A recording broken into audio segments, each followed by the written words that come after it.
भगवते वासुदेवाय।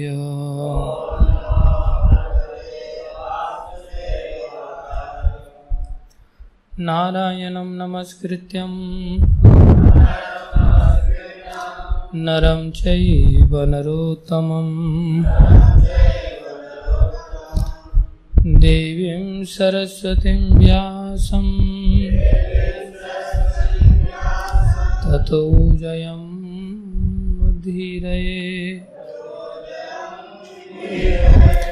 नष्टप्रायेषु भद्रेषु नित्यं भागवत सेवया भगवती उत्तम श्लोके भक्तिर्भवति नैष्ठिकी।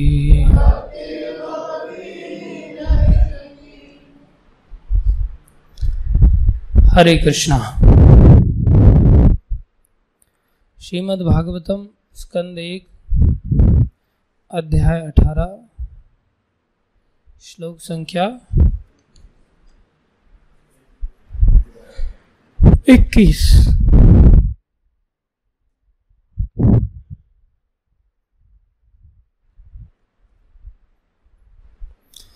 अथापि यत्पादनखावसृष्टम् अथापि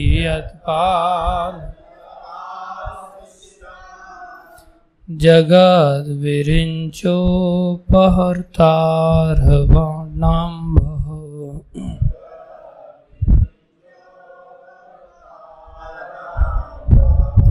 शेषं पुनात्यन्यमत्तमो मुकुन्दात्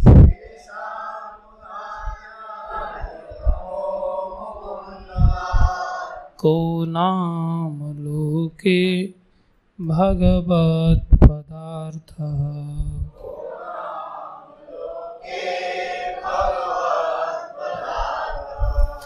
अथापि यत्पादनखावसृष्टम्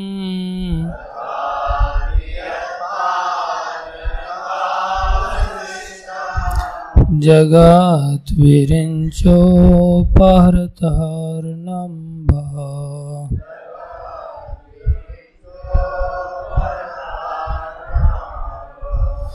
शेषं पुनात्यन्यतमो मुकुन्दात्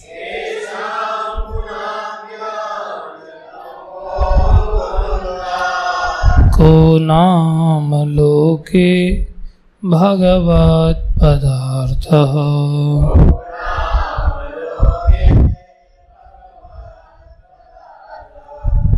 अथापि यत्पादनखावसृष्टम्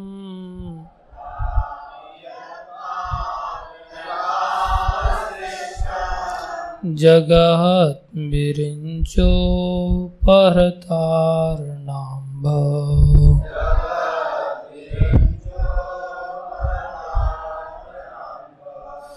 शेषं पुनात्यन्यतमो मुकुन्दात्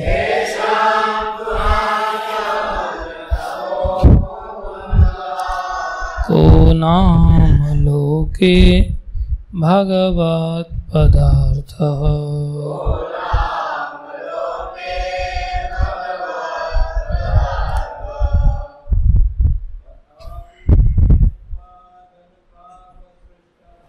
अथापि यत्पादनखावसृष्टम्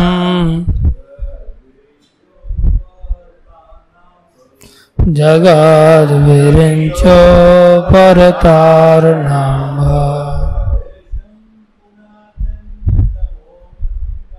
शेषं पुनात्यन्यतमो मुकुन्दात् को नाम लोके भगवत्पदार्थः।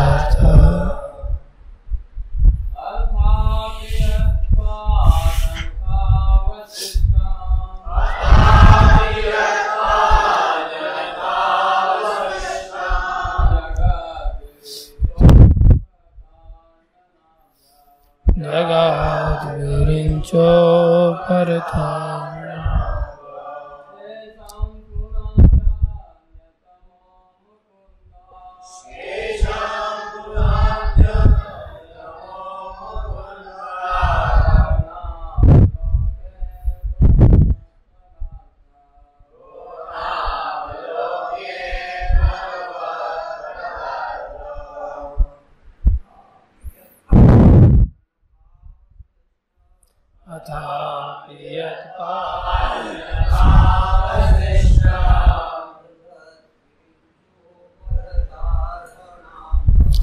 जगत विरिंचो परतारणाम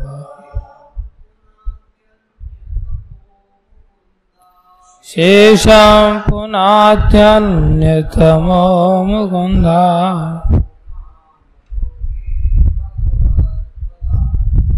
को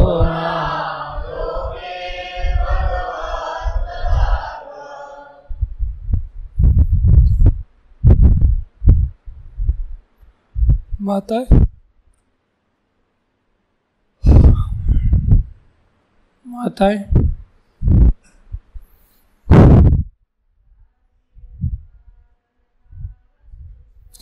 यत् पापि यत् पादनखावसृष्टम्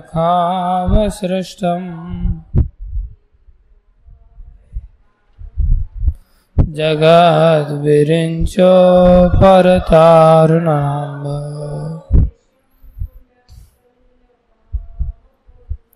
शेषं पुनात्यन्यतमो मुकुन्दा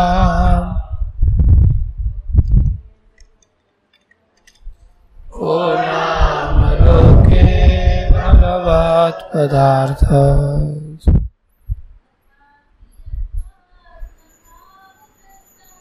अथापि यत्पा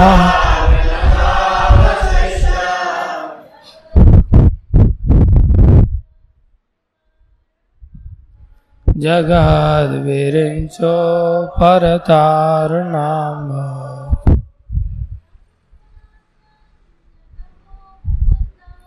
शेषं पुनात्यन्यतमो मुकुन्दा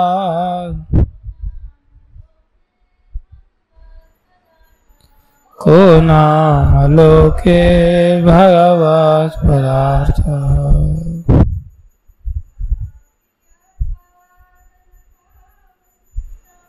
अथापि यत्पादनखावसृष्टम्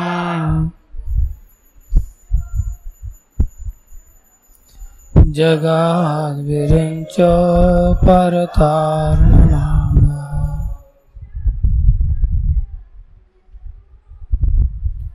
शेषं पुनात्यन्यतमो मुकुन्दा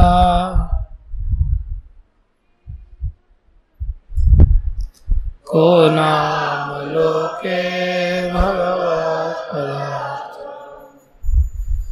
शब्दार्थ अतः अपि निश्चय ही यत जिनके पादनख पाँव के नाखून अवसृष्टम निकलते हुए जगत संपूर्ण ब्रह्मांड विरिंच ब्रह्मा उपहरता एकत्र किया अरहन पूजा अंभ जल सहित ईशम शिव पुनाति शुद्ध करता है। अन्यतमः और कौन मुकुंदात भगवान श्री कृष्ण के अतिरिक्त कह कौन नाम लोके संसार में भगवत परमेश्वर पद स्थित अर्थ योग्य। अनुवाद भगवान श्री कृष्ण के अतिरिक्त भला ऐसा कौन है जो परमेश्वर कहलाने के योग्य हो। ब्रह्मा ने शिव को पूजनीय वस्तु प्रदान करने हेतु भगवान श्री कृष्ण के पांव के नाखूनों से निकलने वाले जल को एकत्र किया। यही जल गंगा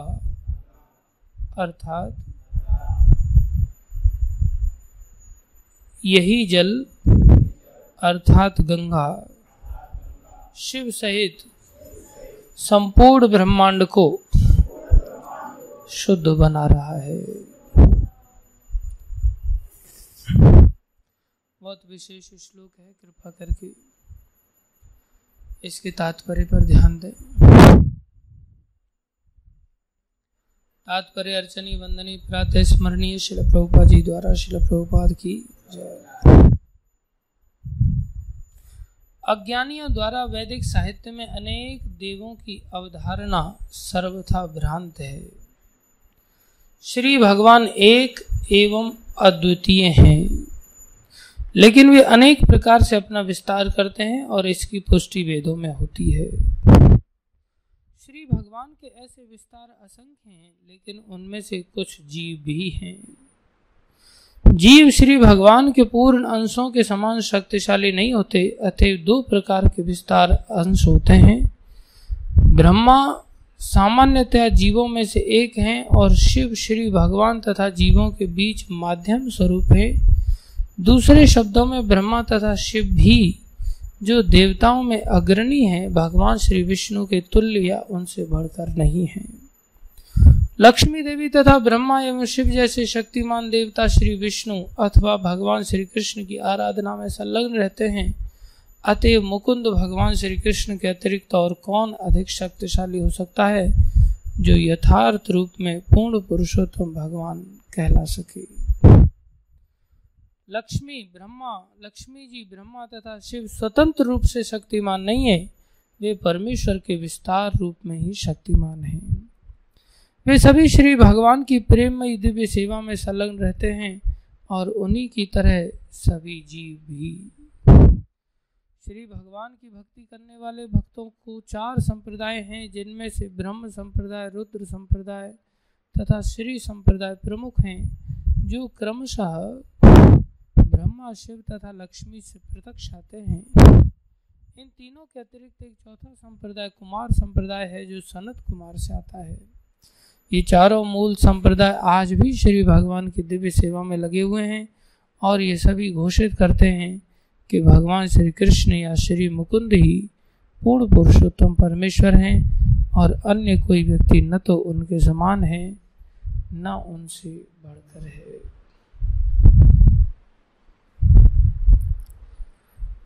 ओम ज्ञानं तिमिरन्धस्य ज्ञानाञ्जनशलाकया चक्षुरुन्मीलितं येन तस्मै श्री गुरुवे नमः। श्री चैतन्य मनोभीष्टं स्थापितं येन भूतले स्वयं रूप कदा मह्यं ददाति स्वपदान्तिकम्। वन्देऽहं श्रीगुरु श्रीयुतापदकमलं श्रीगुरुन् वैष्णवांश्च श्रीरूपं साग्रजातं सहगना रघुनाथान्वितं तं सजीवं सान्द्वैतं सावधूतं परिजनसहितं कृष्णचैतन्यदेवं श्रीराधा कृष्णपदान् सहगण ललिता श्रीविशाखान्वितांश्च। हे कृष्ण करुणा सिंधु दीनबंधो जगतपते गोपेश गोपीकांत श्री राधा कांत नमस्तुते। तप्त कांचन गौरंगी राधे वृंदावनेश्वरी वृषभानुसुते देवी प्रणमामि हरिप्रिये वाञ्छाकल्पतरुभ्यश्च कृपा सिन्धुभ्यैव च पतितानां पावनेभ्यो वैष्णवेभ्यो नमो नमः। जय श्री कृष्ण चैतन्य प्रभु नित्यानंदा श्री अद्वैत गदाधर शिवासादि गौर भक्त वृंदा। हरे कृष्णा कृष्णा हरे राम राम राम हरे हरे कृष्णा कृष्णा कृष्णा हरे हरे हरे राम राम राम हरे हरे हरे कृष्णा कृष्णा कृष्णा हरे हरे हरे राम राम राम हरे हरे। गुरुवे गौरचंद्राय राधिकाय तदालये कृष्णाय कृष्ण भक्ताय तद्भक्ताय नमो नमः।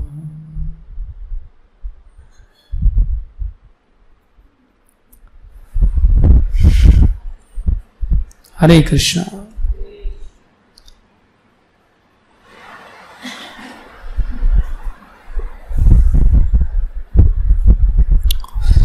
आप सभी भक्तों का हार्दिक अभिनंदन है, स्वागत है। गुरु वैष्णवों की दया से जो कुछ कहें कृपा करके ध्यान से सुनिए। देखो, हम सभी का एक थॉट प्रोसेस होता है, वो कैसे काम करता है। जिस स्तर पर हम रहते हैं उसी स्तर से हम प्रायः चीजों को सोचा करते हैं, और जैसा सोचते हैं वैसा ही चीजें अनुभव में भी आती हैं, और जैसा हमारे अनुभव में चीजें आती हैं वैसा ही हम उन चीजों के साथ रिएक्ट करते हैं। इसको कहते हैं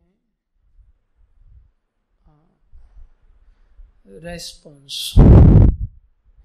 response, that is called response. फिर से हम रिएक्ट करते हैं। इसको दूसरे शब्दों में कहें तो इसी को हम एक शक्ति के रूप में देखते हैं, उसको कहते हैं एबिलिटी। क्या है? रिस्पॉन्स एबिलिटी, उसको कहते हैं रेस्पॉन्सिबिलिटी। वही हम जिम्मेदारी के रूप में अंगीकार करते हैं।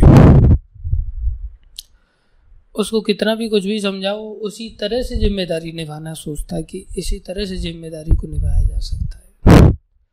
अपना कर्तव्य उसी तरह से वो लेकर के चलता है जिस तरह से वो चीज़ों की अनुभूति करता है। और वो किस तरह से अनुभूति करता है?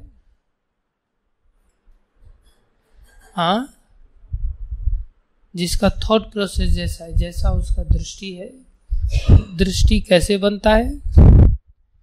जिस स्तर पर वो स्वयं होता है उस स्तर के अनुरूप उसकी दृष्टि बना करती है। उससे हम ज्यादा अपेक्षा नहीं कर सकते। संसार में प्रायः हम सभी जीवों की भ्रमित स्तर है। संसार की संगति करने से हम एक अलग स्तर को प्राप्त हो जाते हैं। जैसा करेंगे संग वैसा चढ़ेगा रंग, हम पर वैसा रंग चढ़ जाता है। फिर हम उस स्तर के व्यक्ति होकर के उस प्रकार के दृष्टिकोण वाले बन जाते हैं और उस दृष्टिकोण के आधार पर चीजों को अनुभूति में उसी प्रकार से लेकर के आ पाते हैं और उस अनुभूति को जैसा हम कर रहे हैं उसके अनुसार ही हम उन चीजों के प्रति रेस्पॉन्स करते हैं। ये क्रम है।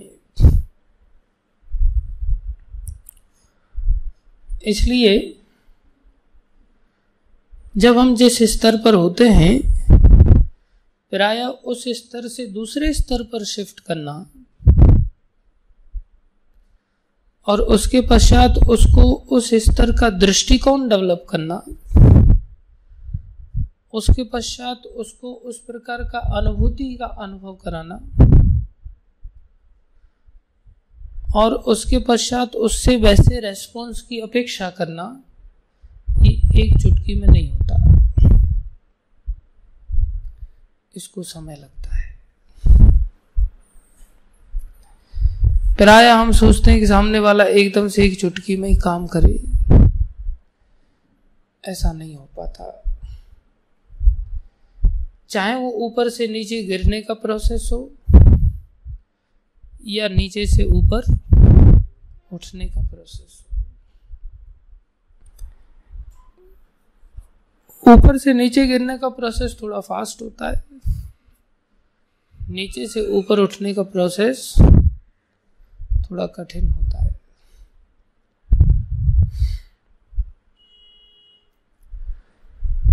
फिर भी यदि हमारी पूर्ववत जो अवस्था है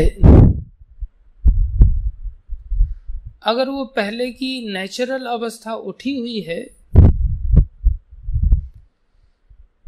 तो नीचे गिरने का प्रोसेस इतना फास्ट नहीं होता, कठिन होता है और नीचे से ऊपर उठने का प्रोसेस इजी हो जाता है। अर्थात जैसे कोई व्यक्ति मूलभूत अवस्था में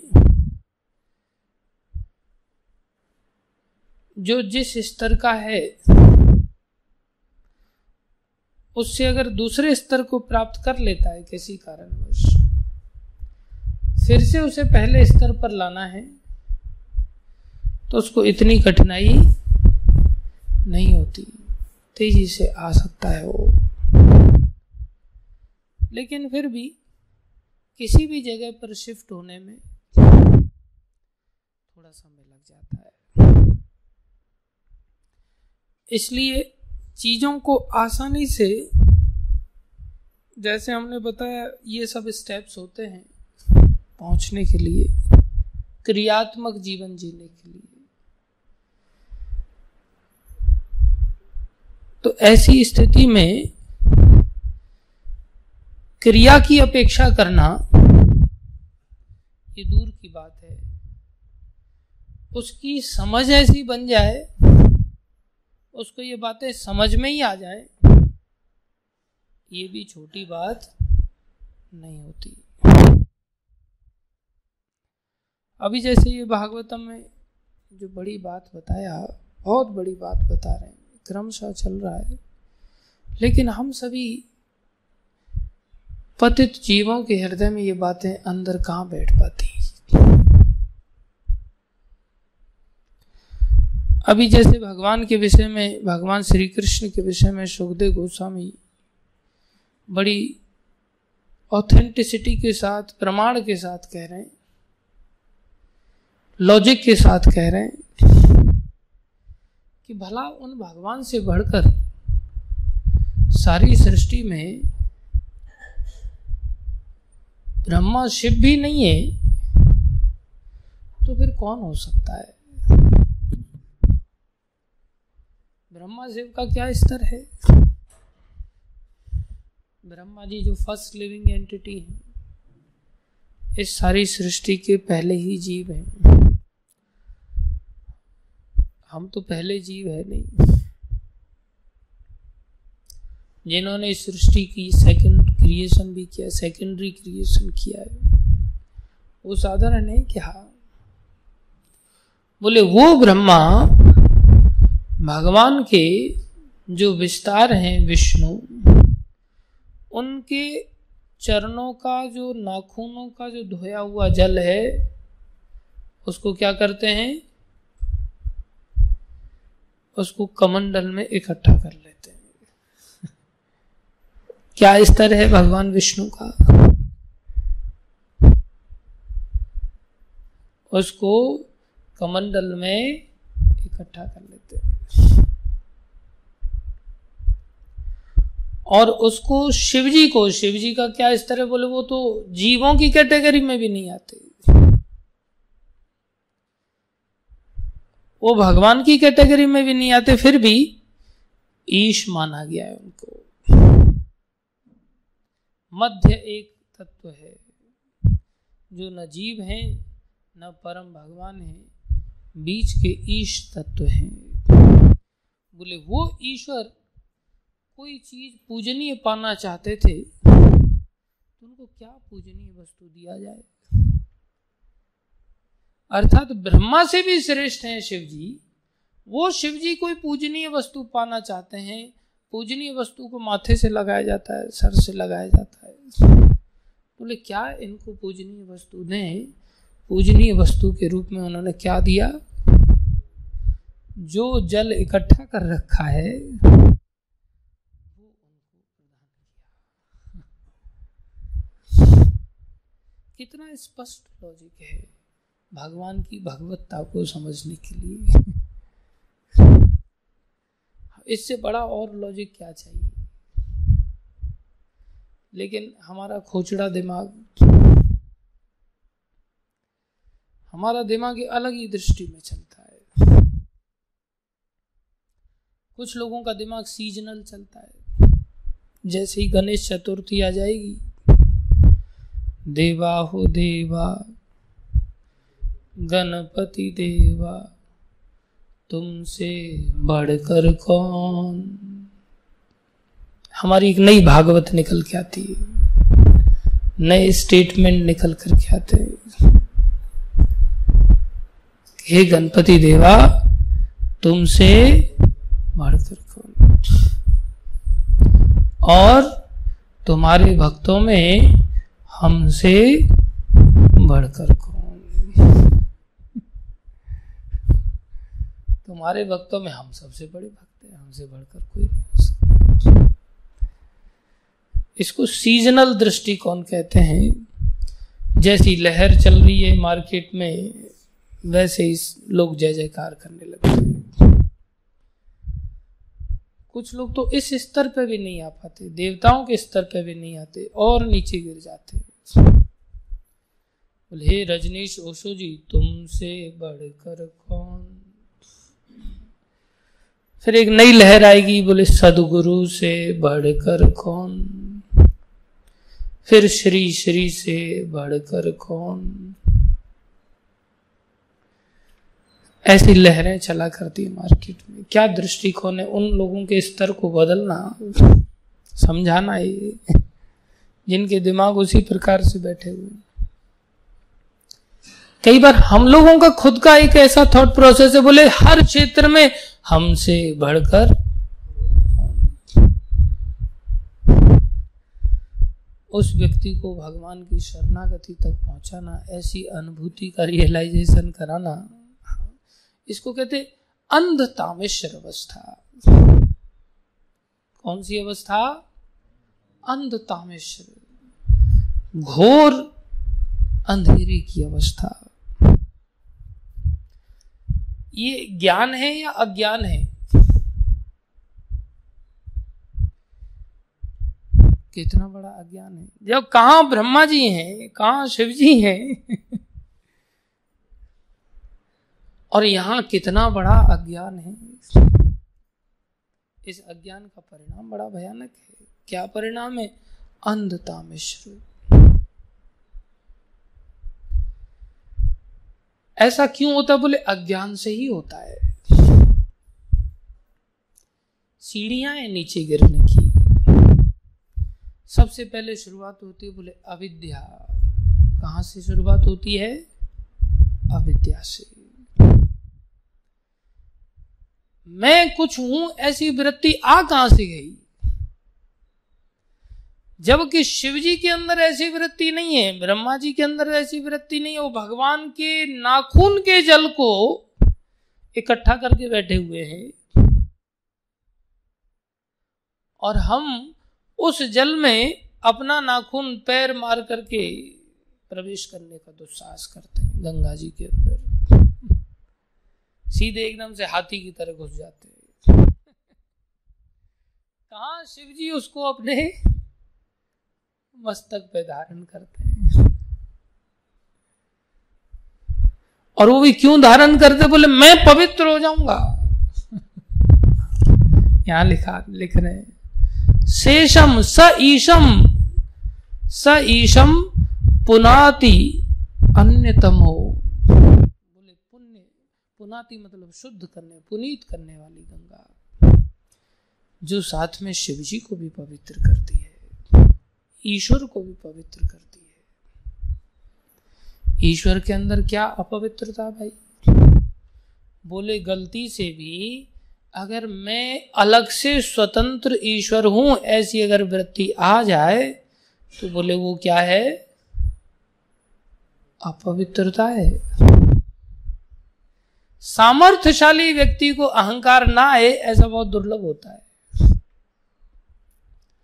बोले हम आए दिन बहुत सारे अनुयायियों को वरदान देते रहते हैं। बोले वरदान देने के पीछे अगर ये वृत्ति आ गई, मेरे आशीर्वाद से तेरा काम हो रहा है, बोले वो क्या है? उनके अंदर अपवित्रता है। वरदान देने वालों के अंदर ऐसी अपवित्रता आ जाती है, अहंकार आ जाता है। थोड़ी सामर्थ्य ही नहीं कि अहंकार प्रवेश कर जाता है। थोड़ा सा कुछ बनते ही भोग वृत्ति जारी हो जाती है। तो बनाने वाले व्यक्ति के अंदर भोग ना आए, ये कितना दुर्लभ है। जैसे एक साधु के पास एक चूहा दौड़ा दौड़ा आता है। बोले महाराज रक्षा करो रक्षा करो, क्या चाहते हो?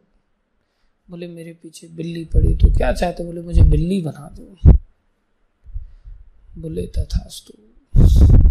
फिर बिल्ली भागी भागी है। बोले त्राहिमाम रक्षा करो, क्या चाहते हो? बोले कुत्ते पीछे पड़े। बोले मुझे, तुम क्या चाहते हो? कुत्ता बना दो मुझे। बोले तथास्तु। ऐसे एक एक पीछे पड़ा है तो उससे बचने के लिए अंत में हो। बोले क्या चाहते हो? बोले शेर बना, जंगल का राजा है। बोले तथास्तु। जैसे ही शेर बना उसके अंदर अब भोग वृत्ति आ गई। वो उसी की पोजीशन लेने के लिए हड़पने लग गया। उसको चाहता है मैं अब इसी को खा जाता हूं। प्राय हम सभी इस कैटेगरी में आ जाते हैं। जो हमें पाल पोस के बड़ा करता है वो उसी के द्वारा हम बेदखल कर दिए जाते हैं। लोग अपने आप को आगे करने लग जाते हैं। न्यूज़पेपर में एक बार बॉम्बे इस्कॉन को लेकर के एक भक्त ने अपना नाम लिख करके बहुत लंबा चौड़ा न्यूज़ निकाल दिया और प्रभुपाद जी का नाम ही नहीं डाला। प्रभुपाद जी ने न्यूज़पेपर पढ़ा। प्रभुपाद जी बोले बेवकूफ। आगे से बोला दूसरा कोई बेवकूफी नहीं करेगा। जहां भी इस्कॉन का शब्द आएगा बोले नीचे शब्द आएगा ही आएगा, फाउंडर आचार्य इस डिवाइन ग्रेस एसी भक्ति वेदांत स्वामी।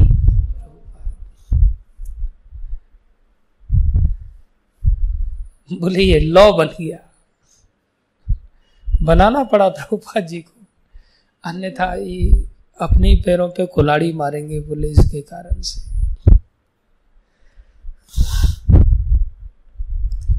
आज जब वो जीव निकाल करके घूर करके देखने लग गया संत की ओर, तो संत बोले अच्छा क्या प्रोग्राम है? बोले भूख लगी है, आपको ग्रहण करेंगे और क्या है। अच्छा तेरा ये दुस्साहस पुनर्मूषिका भव।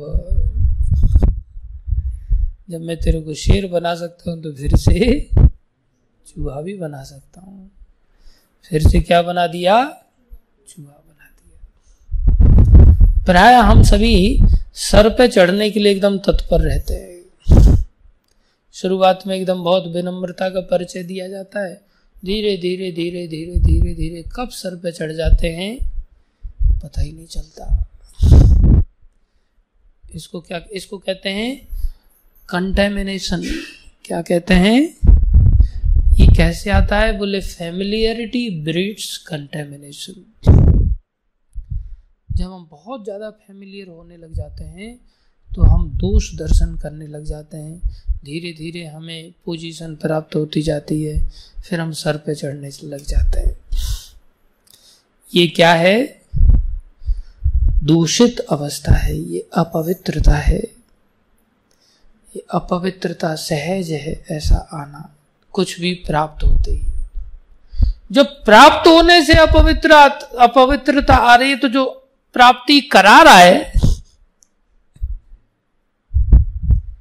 जो प्राप्ति आशीर्वाद से करा रहा है, वरदान देकर के प्राप्ति करा रहा है, उसके अंदर अहम भाव ना आए,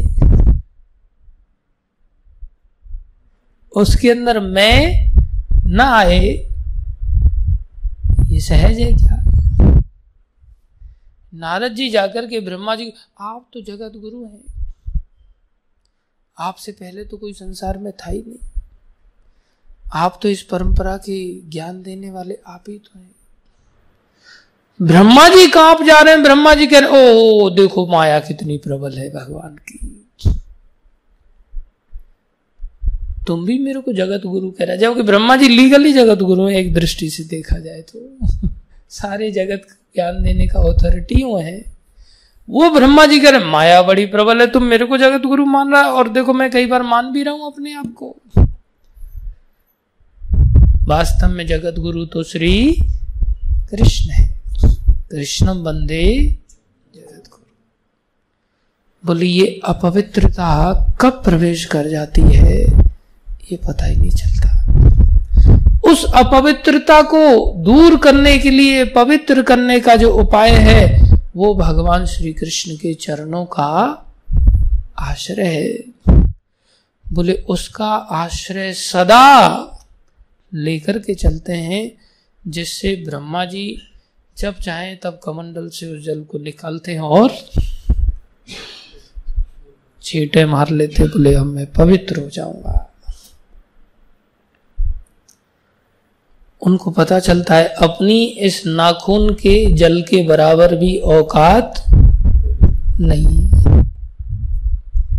शिव जी तो हर समय उसको अपने सर पे धारण करके रखते हैं, हर समय अनुभूति करते हैं हमारी स्तर भाई इस नाखून के जल के बराबर भी नहीं है, अत्यंत पूजनीय है, पवित्र है। लेकिन ये अब हमारे थॉट प्रोसेस में अगर देखा जाए तो हमारा तो पहले से ही थॉट प्रोसेस बना हुआ, हमसे बढ़कर कोई नहीं।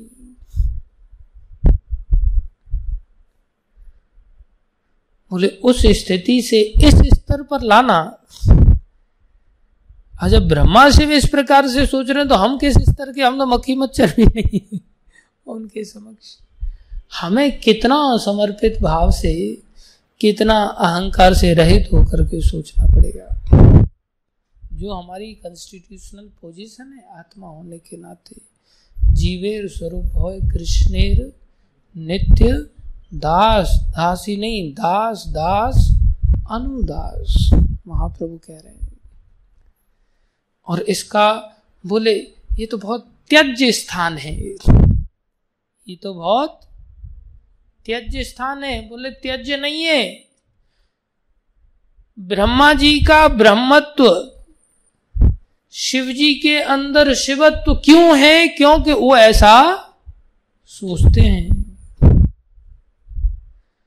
अगर रावण की तरह वो सोचने लग जाए तो मिट्टी में मिल जाए, चाहे 10 खोपड़ी क्यों ना हो, 20 भुजाएं क्यों ना हो, उनकी सारी सामर्थ्य खत्म हो जाए। इसलिए वो अपने आप को सेवक समझते हैं, तो वो सामर्थ्य उनके पास भगवान की कृपा से इसलिए प्राप्त है।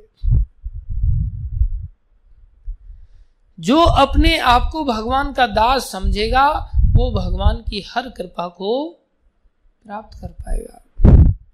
और जितना आगे जाकर के दास समझेगा, दासों के दासों का दास समझेगा, उसकी पोजीशन और ज्यादा सिक्योर हो जाएगी। कितनी बड़ी बात है। लेकिन हमारी स्थिति तो रावण के स्तर की ओर वाली है कि मालिक के भी मालिक, मालिक के भी मालिक समझते हैं हम अपने आप को दास। दासों के दास क्या समझेंगे? हमारा तो दृष्टिकोण अलग है। हम तो इस दृष्टि से चलते हैं, अब मेरे अंदर, अब पहले एक व्यक्ति था, अब इतने लोग हो गए, अर्थात मैं इतने लोगों का भी स्वामी, इसका स्वामी ये, अब इसके अंदर ये, इसके अंदर मैं, इसके ऊपर का मैं, उसके ऊपर का मैं, उसके ऊपर का हेड बन गया। ये दृष्टिकोण। और कहां दासों के दासों का दृष्टिकोण वाला दृष्टिकोण। बोले ये दृष्टिकोण भयावह है। कैसा है? भयावह है। भय की सृष्टि ही इस मार्ग से होती है, जिसमें हम दास न मान करके अविद्या से ग्रसित होकर के, शुरुआत कहां से होती है? अविद्या से। वास्तविक तथ्य तो ये है नहीं। हम मालिक कहां से बन गए भाई? तो शुरुआत कहां से हुई? बोले अविद्या से, अज्ञानता से। क्या आया अविद्या का सबसे पहला फल? बोले अस्मिता। अविद्या से क्या प्राप्त हुआ? अस्मिता। अस्मिता मतलब मैं प्रवेश कर गया, एक झूठा मैं प्रवेश कर गया। कहां से आया ये? अविद्या से, अज्ञान से। अज्ञान से, अविद्या से अस्मिता आया। और जैसे ही अस्मिता आ गया, जैसे ही मैं आ गया, मैं से क्या पैदा हो गया? राग पैदा हो गया। क्या पैदा हो गया? राग। मैं अपना अटैचमेंट आ गया। और जैसे ही राग आया, वैसे ही द्वेष आ गया। वैसे ही क्या आ गया? द्वेष आ गया। और जैसे ही द्वेष आया, वैसे ही और अंदर प्रवेश करके उसको कहते हैं अभिनिवेश। क्या आ गया? अभिनिवेश। अभिनिवेश मतलब इतने अंदर प्रवेश कर गए हम मिथ्या मैं में, वास्तविक में आत्मा का सत्ता होने के कारण कि हम आत्मा हैं, भगवान श्री कृष्ण के अंश हैं, वो वाली सत्ता खत्म। आत्मा को हमने अभिनिवेशित कर दिया इस शरीर के अंदर और स्वयं को शरीर मानने लग गए। और जैसे ही शरीर मानने लग गए, अभिनिवेश का ही फल है भय। फिर मृत्यु का भय अवश्य सताएगा। अब हम इस स्तर पर हैं या नहीं है? थर्मामीटर डाल लो। मौत का भय लग रहा है कि नहीं लग रहा है? अगर मृत्यु का भय है, इसका मतलब हमारे अंदर अभिनिवेश है। उसको बोलो आंखें खोल के सुना करिए। मृत्यु का भय है, इसका मतलब हमारे अंदर अभिनिवेश है। और अगर अभिनिवेश है, इसका मतलब पीछे द्वेष जीवन में है। किसी न किसी से द्वेष करते ही है। बोले द्वेष है, पीछे कहीं ना कहीं राग है। राग है, इसका मतलब पीछे कहीं ना कहीं अस्मिता है। और अस्मिता है, पीछे कहीं ना कहीं अज्ञान है। अब ऐसा देखा जाए कि किसी में मरने का भय ही नहीं है। हमारे सामने कोई ऐसा व्यक्तित्व आ जाए जिसमें मरने का भय ही नहीं हो, उसे हम साधारण दृष्टि से देखेंगे या आश्चर्य की दृष्टि से देखेंगे? कितना बड़ा आश्चर्य लगेगा ना हमको।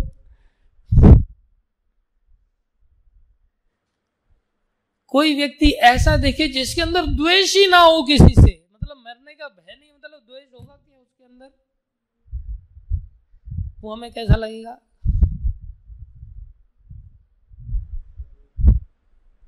अजीब लगेगा, एकदम आश्चर्यजनक लगेगा। कोई ऐसा जिसको शारीरिक या कोई किसी प्रकार का राग ही नहीं है, अटैचमेंट ही नहीं है इंद्रिय आदि किसी से, कितना बड़ा आश्चर्य है।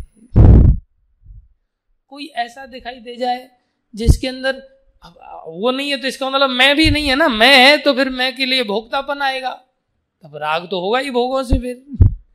अर्थात जिसके अंदर मैं हो ही ना, हृदय से भाषण तो मैं दे सकता हूं, प्रभुपाद कृपा से हो रहा है, कृष्ण कृपा से हो रहा है, लेकिन उस कृपा में भी मैं छुपी हुई है। ये कितना बड़ा आश्चर्य है।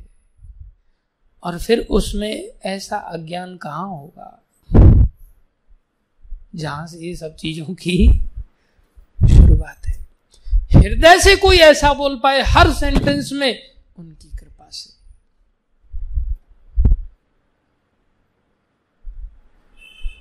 ये इतना सरल नहीं है। हम सभी बद्ध जीवों के लिए आश्चर्य की दृष्टि से देखते हैं।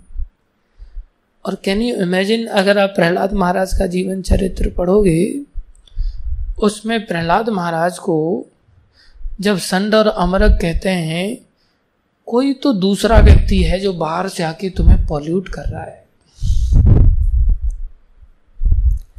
वो कोई तो भी दुश्मन का आदमी है। जब वो ये कहते हैं ना दुश्मन का आदमी है कोई, प्रहलाद महाराज को आश्चर्य होता है।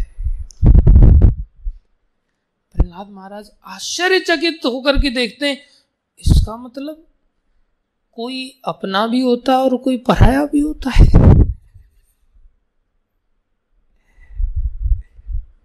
हमारा स्तर क्या है कि हम प्रहलाद जैसे लोगों को किस दृष्टि से देख रहे हैं? ये ऐसा हो कैसे गया? ये कैसा लड़का है? घर में बोले हिरणाक्ष का, हमारे भाई का वध जिसने किया, उस शत्रु का नाम लेता है, उसका गुणगान करता है। सब लोग आश्चर्य के, तेरी मति में ऐसा कैसे आ गया? ऐसा तो साधारण संसार में कोई नहीं होता जिसने किसी के साथ ऐसा भयानक काम किया और उसी का नाम ले। और इधर प्रहलाद महाराज संड अमरक को जो गुरु पद पर आसीन है संसारी दृष्टि से, उनको वो आश्चर्य की दृष्टि से देखते हैं। अर्थात उससे पहले उनको माया का ये चक्र दिखाई नहीं दिया था, उनको माया का ये चक्र नहीं दिखाई दिया।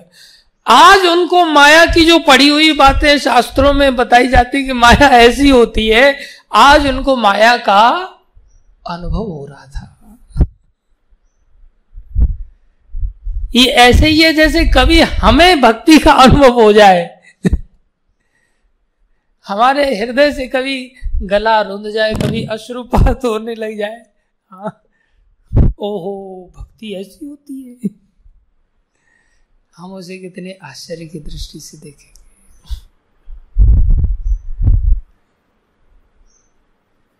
और प्रहलाद महाराज बोले क्या ऐसा नहीं हो सकता? क्यों नहीं हो सकता? प्रहलाद महाराज को जब 5 साल की अवस्था में ही, और उससे पहले ही वो पहले से स्टेब्लिश्ड है एक प्रकार से, और उनको तो माया का अनुभव, क्या उनको मृत्यु का भय था?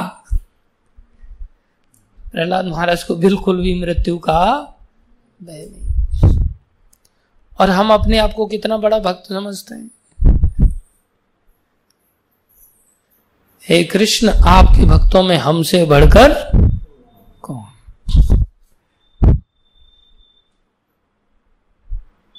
ये ऐसे ही हमारी स्थिति भैंस के सामने बीन बजाने जैसी। अब ये सारी बातें बता रहे हैं और ऐसे थोड़ी बता रहे हैं, शास्त्र का प्रमाण देके बता रहे हैं। लेकिन अपनी खोपड़ी में जरा सा भी ऐसी हलचल है, ऐसा लगता है जैसे एक पत्ता आता है, उसको जब मैं कभी खा लेता हूं तो जीभ के वो पॉइंट्स को जो स्वाद बताती है उसको मार देता है, एक प्रकार से डेड कर देता है थोड़े समय के लिए। जैसे दांतों का ऑपरेशन करना होता है तो वो लोग सुन्न कर देते हैं, ऐसे ही हम सभी ऐसे एनेस्थीसिया के शिकार हैं कि हमको ये बातें भी अंदर हलचल पैदा नहीं कर रही। ये सिद्धांत भी हमारे पेट के पानी को हिला नहीं पा रहे हैं, रियलाइज करना तो दूर की बात है। क्या और मौत इतनी तेजी से चली आ रही है, हम मौत के प्रति भी एनेस्थीसिया को प्राप्त हो चुके हैं आज। इसका अर्थ ये नहीं कि हमें मौत का भय नहीं है, भय खूब सताता है।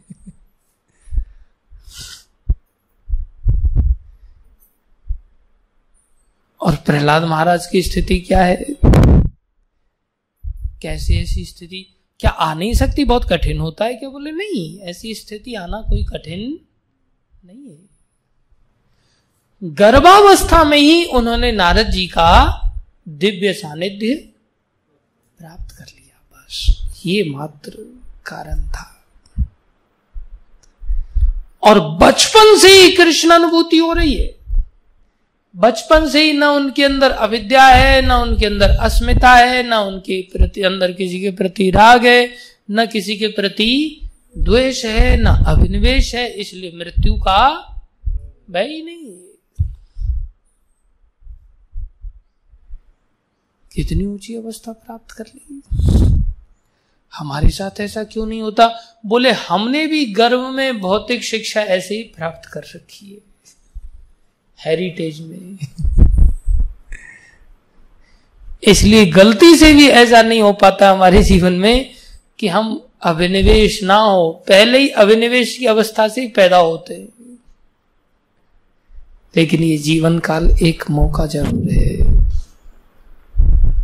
हम चाहें तो अपनी भक्ति को ऐसा कर सकते हैं कि इस भक्ति को थोड़ा सा भी अगर कर पाते हैं तो भी हमें आने वाले समय में संसारी चिंतनों से ऊपर उठ जाएंगे, इस भय से ऊपर उठ करके सोच पाएंगे। ये नहीं सोचेंगे हमारे लिए रोटी कहाँ से आएगी। थोड़ी भी भक्ति अगर कोई इस जीवन में कर लेता है, उसको स्वर्ग का भोग भोगने के पश्चात संसार में बड़े सेठों के यहाँ जन्म लेना पड़ता है। और बड़े सेठों के यहाँ जन्म लेने से उसको भय नहीं सताता कि रोटी कहाँ से आएगी, संसार में वस्त्र कहाँ से आएंगे। उसको पहले से ही भय मुक्त हो जाता है काफी कुछ, और वहां से चाहे तो अपनी भक्ति को और बढ़ा सकता है। और अगर कोई इस जीवन में लंबी भक्ति कर लेता है, ये इन प्रकार और सफल नहीं हो पाता, उस स्थिति में उसको स्वर्ग आदि का लंबा चक्कर नहीं लगाना पड़ता, सेठों के यहाँ जन्म नहीं लेना पड़ता, उसका जन्म सीधा भगवान के भक्तों के यहाँ हो जाता है। वहां उसे बचपन से ही भक्तों की संगति मिल जाती है, तो उसका थॉट प्रोसेस वैसा बन जाता है जो वास्तविक है, जो कैसा है, वास्तविक है, परिणाम में सुखदायक है। संसार की चीजों को तो हम वास्तविक समझते हैं, लेकिन अगर वास्तविक होते तो हमारे लिए वो सुखदायक होने चाहिए थे, लेकिन परिणाम में भय देने वाली चीजें होती हैं, दुखदायक होता है।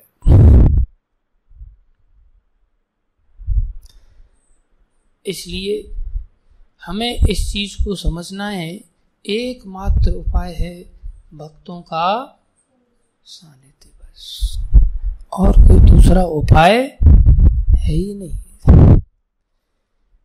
ये इनके इन प्रकार जैसे तैसे करके भी अगर हम भक्तों का सानिध्य जितना निष्ठा के साथ करेंगे, उतना ही हम और अधिक तीव्रता से प्राप्त कर लेंगे चीजों को। नहीं करेंगे उतना ही हम और देरी से प्राप्त करेंगे चीजों को। जितना कार्य को आप अच्छी तरह से करोगे, उतनी छाप अच्छी छूटेगी। जैसे किसी ने स्टैंप मारा तो ध्यानपूर्वक स्टैंप मारा तो गहरी छाप छूटेगी। और जस्ट ऐसे ही ठोक रहा है, ध्यान कहीं दूसरी जगह है, तो उसकी स्टैंप का मार्क नहीं आ पाएगा। ऐसी जब भक्तों की हम संगति करते हैं और उस संगति में अगर हमारा होश नहीं है, बस पागलों की तरह खड़े हैं, आरती चल रही है, बोलना है नहीं बोलना है होश ही नहीं, नृत्य करना है नहीं करना होश ही नहीं, कुछ लोग बोल भी रहे हैं, कुछ लोग नाच भी रहे हैं, लेकिन ये भी होश नहीं क्या बोल रहे हैं और उस बोलने का मीनिंग क्या है,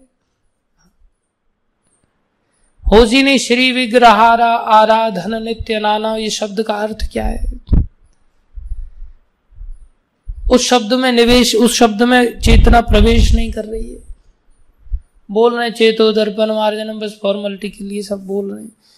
उसकी दशा अगर शब्दों में प्रवेश नहीं कर पा रहा है, उसको क्या प्राप्त होगा? जितना जागृति उतना ही वस्तु की प्राप्ति, अन्यथा अविद्या, अस्मिता, राग, द्वेष, अभिनिवेश में तो प्रवेश कर ही चुके। इसी के दूसरे नाम है तम।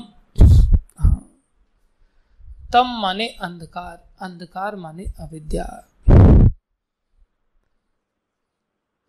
क्या नाम है? तम। दूसरा नाम है मोह। दूसरा नाम क्या है? मोह। मोह माने भ्रमित हो जाना, अर्थात अलग से अस्मिता को स्वीकार कर लेना, जबकि यहाँ शिव ब्रह्मा की अस्मिता को नकार दिया गया। बोले आप स्वतंत्र ईश्वर नहीं, तो हमारी मैं कहां से आ जाएगी? तम मोह।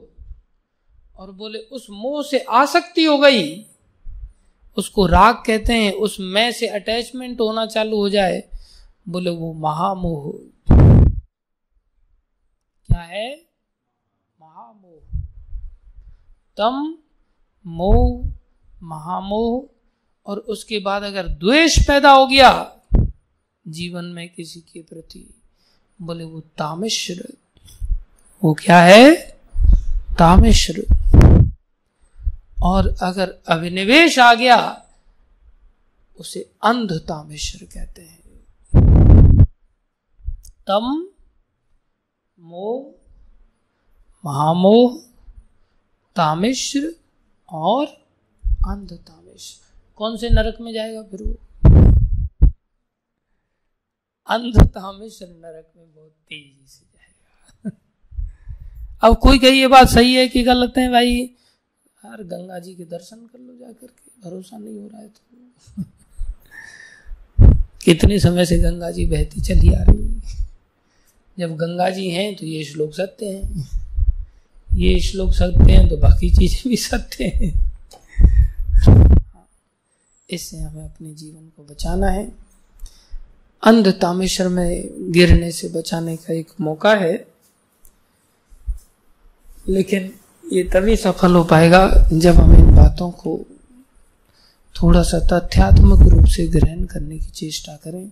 करते सभी हैं, ऐसा नहीं सब लोग यहाँ बैठे हैं तो इसका अर्थ ये नहीं है कि चेष्टा नहीं कर रहे हैं। सभी चेष्टा कर रहे हैं, लेकिन जैसे क्लास में सभी विद्यार्थी पढ़ते हैं, उनमें से टॉपर कोई होता है। कुछ ही लोग फर्स्ट क्लास की रेंज में आते हैं, कुछ लोग सेकंड क्लास में आते हैं, कुछ लोग थर्ड क्लास में पास मात्र हो पाते हैं, और बहुत सारे लोग फेल भी हो जाते हैं। इसलिए हम अपनी इस तत्परता को थोड़ा सा विचार करें कि हम कौन सी कैटेगरी में हैं। हम फेलियर्स की कैटेगरी में हैं, या थर्ड क्लास में हैं, या सेकंड क्लास में, या फर्स्ट क्लास में। उसके अनुरूप अपनी चेष्टा को थोड़ा सा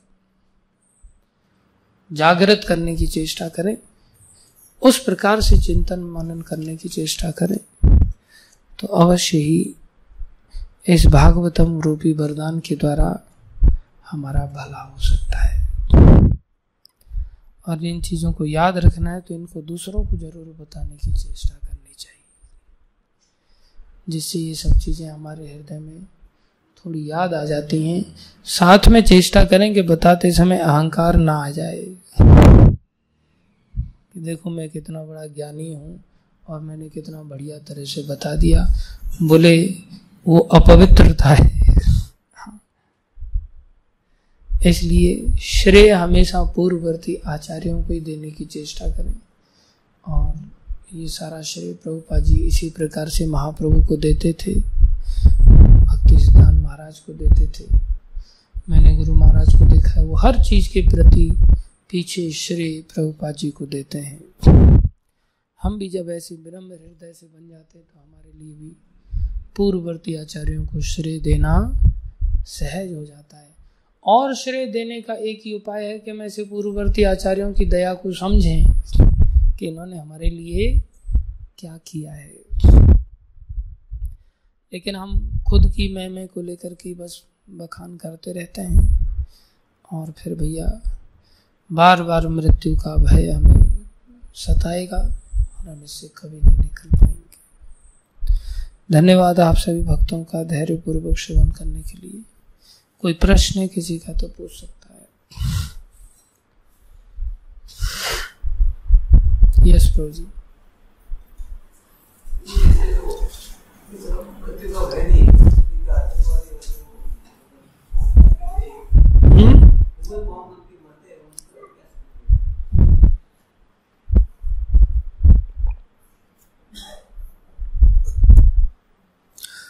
वो भी मृत्यु से तो डरते हैं, या बॉम्ब बन करके वो दूसरों के लिए मरते हैं, उसको कहते हैं द्वेष का आधिक्य हो जाना। किसी से जब द्वेष अधिक करते हैं तो द्वेष ही उनको इतना प्रेरित कर देता है। ऐसे ही कुछ लोग स्वयं की आत्महत्या कर लेते हैं। मर रहे हैं तो उसमें दूसरे के लिए, दूसरे को मारने के लिए मरना और खुद से मरना, वो भी तो मरना ही है। बोले उनको भी क्या मृत्यु का भय नहीं है? बोले जो आत्महत्या करते हैं उनको भी मृत्यु का भय है, लेकिन वो पीड़ा से इतने प्रेरित दुखी हो जाते हैं, वो भी क्या है, राग उनको कष्ट देता है। राग की, उनकी आसक्तियों की आपूर्ति नहीं हो पाती, उस स्थिति के कारण उनके अंदर दुख का आधिक्य होता है और वो इतना बढ़ जाता है कि मृत्यु का दुख उनको छोटा लगता है।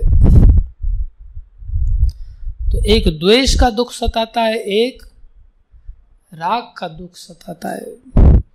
जब हम किसी से द्वेष करने लग जाते हैं तो उसको मारने के लिए उतावले हो जाते हैं अपनी मौत को भूल करके, और हमें कुछ चीज़ों की अपने जीवन में प्राप्ति नहीं कर पाते अपनी आसक्ति के कारण, तो उसका दुख इतना असहनीय हो जाता है कि हम मृत्यु को गले लगा लेते हैं। अर्थात वो और गहरी अविद्या है, वो और ज्यादा डबल जड़ता है एक प्रकार से, जो मृत्यु को साइकिल और आगे बढ़ा। अविद्या, अस्मिता, राग, द्वेष, अभिनिवेश में तो चला ही गया, अब अभिनिवेश में भी और डबल चढ़ा और सोचा कि उसने भूत बन करके अच्छा होगा तो और उसके पीछे पुनरावृत्ति हो रही उस क्रिया की।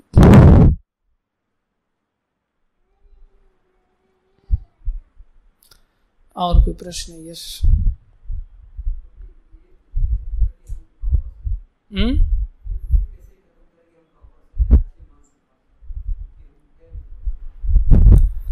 हाँ, ये बुद्धि आवश्यक भी है। अगर ऐसी बुद्धि हम नहीं रखेंगे तो हम लोग भक्ति मार्ग में प्रगति भी नहीं कर पाएंगे, इसलिए आवश्यक भी है। इसको कहते हैं एक हेल्दी कंपटीशन। अरे ये भक्त उठ रहा है तो मुझे भी इससे सीख लेनी चाहिए, मुझे भी उठना चाहिए। This is called healthy competition. और एक कंपटीशन ऐसा है कि अरे ये उठ रहा है और इसके चलते मेरे को भी उठना पड़ रहा है, तो मैं एसी चालू कर देता हूँ जिससे ये भी सो जाएगा, मेरे को भी सोने को मिलेगा। वो भी कंपटीशन कर रहा है, दूसरे को देख करके चेष्टा कर रहा है, लेकिन वो दूसरे को दबाने की चेष्टा कर रहा है, खुद उठने की चेष्टा नहीं कर रहा है, तो उसमें द्वेषात्मक वृत्ति आ जाती है। वो जो अहम है वो ठीक नहीं है। इसलिए भक्तों के साथ रहने से स्वाभाविक है कंपटीशन होना, इसको हम इग्नोर नहीं कर सकते। आए ही हैं साथ में रहने के लिए, इसी लक्ष्य के लिए कि हमारे अंदर एक दूसरे को देख करके क्या जागृत हो, उत्साह जागृत हो। लेकिन प्रायः हम इस चीज को द्वेष में बदल देते। और कोई व्यक्ति को महामंत्र लिखवाना है तो हम कमरे से बाहर निकल आ जाएंगे और कुंडी बाहर से लगा के आ जाएंगे, जानबूझ के, बोले मंगल आरती में लेट हो जाए और उसको महामंत्र लिखना पड़ेगा। तो वो द्वेष की वृत्ति ठीक नहीं। तो ये दोनों ही चीजें एक साथ चाहिए, विनम्रता भी चाहिए और अहंकार भी चाहिए।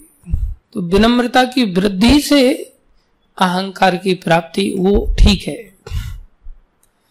अभी जैसे शिव जी हैं, वरदान देते हैं, वरदान से अपवित्रता आती है, लेकिन वरदान से जीवों पर दया भी तो होती है, अन्यथा जीवों का मंगल किस प्रकार से होगा।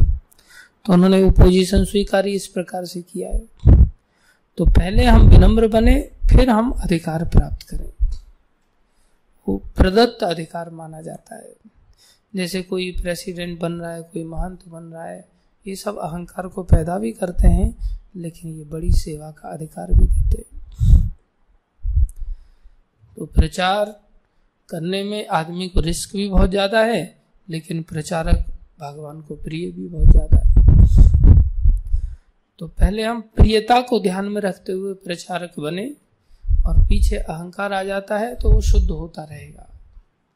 लेकिन हम अहंकार को प्राप्त करने के लिए, पोजीशन प्राप्त करने के लिए प्रचारक बनते हैं, वो हमारा जब लक्ष्य बन जाता है तो फिर वो गड्ढे में ले जाता है। इसलिए पहले ही हम उस विषय में क्लियर होकर के चलना चाहिए। उसी के लिए सभी शास्त्र हैं, गुरुजनों का सानिध्य है, साधुजनों का सानिध्य है, जो हमें सदा अवगत कराता रहता है और हमारा सही दृष्टिकोण बनाने में सहयोग करता है। जब हमारा ऐसा सही दृष्टिकोण बन जाता है तो फिर हम परवाह नहीं करते, फिर वो हानि करने की क्षमता रखने वाली चीज भी हमारी हानि नहीं कर सकती।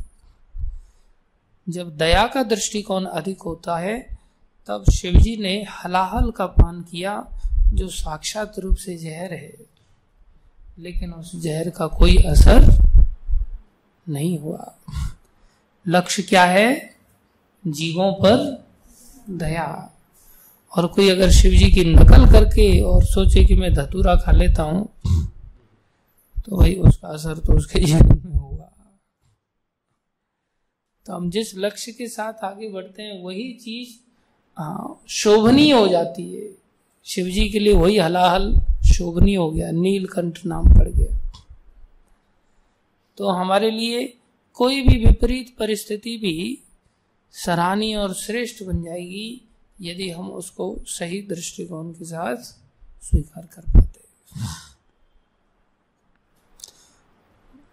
चाहे वो संसार के लिए भयानक क्यों ना हो, भक्तों के लिए वही वरदान बन जाते। इसलिए सबसे पहला दृष्टिकोण विनम्रता का लेना चाहिए। गोपी भरतु पद कमले और दास दासानु दास, ये दृष्टिकोण से पोषित होना चाहिए हमारा जीवन। फिर हम कहीं भयभीत होने की आवश्यकता नहीं रह जाती। और कोई प्रश्न किसी का? यश माता जी। हरे कृष्ण।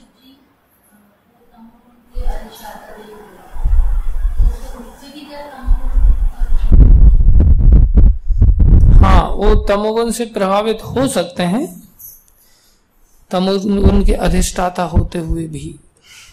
जैसे संसार में पति को पत्नी का कंट्रोलर माना जाता है, स्वामी माना जाता है, लेकिन फिर भी पति पत्नी के द्वारा नियंत्रित होता हुआ देखा जाता है। तो उसमें ऐसी वृत्ति पाई जाती है। ऐसी शिवजी में और ब्रह्मा जी में ऐसी वृत्ति पाई जाती है। ये भगवान की माया शक्ति है ना, इसलिए माया शक्ति के उनको अधिकार दिया गया है, लेकिन साथ में माया शक्ति के अधीन भी वो हो सकते हैं। भगवान उनको होने नहीं देते, बचा लेते हैं समय समय पर, लेकिन वो अधीन हो सकते हैं। शिव जी त्रिगुणातीत, ये भगवान विष्णु त्रिगुणातीत हैं, इसलिए वो इन गुणों से प्रभावित नहीं होते। ये माया के स्वरूप हैं 3 गुण, इसलिए इन 3 गुणों से कोई अछूता नहीं है। माया सभी को फंसा ही लेती है, लेकिन एक गिरना ऐसा होता है जो गेंद की तरह गिरना होता है, जो गेंद गिरती है एकदम से उछल जाती है। एक गिरना गोबर की तरह होता है, जो गोबर गिरता है तो उछलता नहीं, छप से चिपक जाता है नीचे। तो हम सभी जीव भी माया के अधीन हैं, और ये जीव भी माया के अधीन है, ब्रह्मा आदि, ब्रह्मा जी भी जीव है। भगवान की दृष्टि में ब्रह्मा हो या इंद्र चंद्र आदि हो, जो भी जीव हैं, ये सब चींटी में और ब्रह्मा जी में भगवान की दृष्टि में ज्यादा अंतर नहीं है। इसलिए ये सभी अंतर्गत तो हैं ही, लेकिन हमें जरूर अंतर समझना चाहिए। हमें ऐसा नहीं सोचना अच्छा ये भी माया के अधीन हो सकते हैं, हम भी माया के अधीन हैं, लेकिन हम गोबर की तरह हैं, वो गेंद की तरह हैं। वो गिरते हैं तो एकदम से उछल जाते हैं, सावधान हो जाते हैं। हम गिरते हैं, अरे हम तो गिर ही जाते हैं बार बार। अब इसलिए गिरे ही रहो, उठो ही मत। हमारी स्थिति ऐसी हो जाती है। अब जैसे बार बार अगर कोई मंगल आरती में एब्सेंट होने लगे, अपने बस की बात नहीं है भाई, छोड़ो। बार बार जब नहीं होता, अपने बस की बात नहीं, छोड़ो। ऐसे ही बार बार मोबाइल के शिकार हो जाए, अरे अब आराम से छक के मूवी देखो, बस कोई फर्क नहीं पड़ता है। तो हमारे गिरने में और इनके गिरने में अंतर होता है, सदा ध्यान रखना चाहिए और सम्मान करना चाहिए, कृपा याचना करनी चाहिए। हम इनकी कृपा पात्र बन सकते हैं। इसलिए भगवान देवराज इंद्र को वहां से आकर के अहिल्या के प्रति आसक्त होकर के गिर पड़े, थू करने लग जाए, लेकिन भगवान उपेंद्र बन करके वामन अवतार लेकर के उनके लिए आते हैं, उनके छोटे भाई बन करके आ जाते हैं। तो गलती से गलती हो जाती है, लेकिन वो तुरंत अपनी पोजीशन में फिर से स्टेब्लिश भी हो जाते हैं। हम अपनी पोजीशन में स्टेब्लिश नहीं हो पाते। इसलिए कई बार घटनाओं को देख करके हम सोचते हैं हम बड़े महान हैं, उनसे तो महान है। हम महान नहीं हैं। हम बहुत ही ज्यादा पतित हैं। ठीक है, और कोई प्रश्न किसी का? धन्यवाद आप सभी भक्तों का। श्रीमद् भागवत महापुराण की जय, श्रील प्रभुपाद की जय, श्री गुरु महाराज की जय, अनंत कोटि।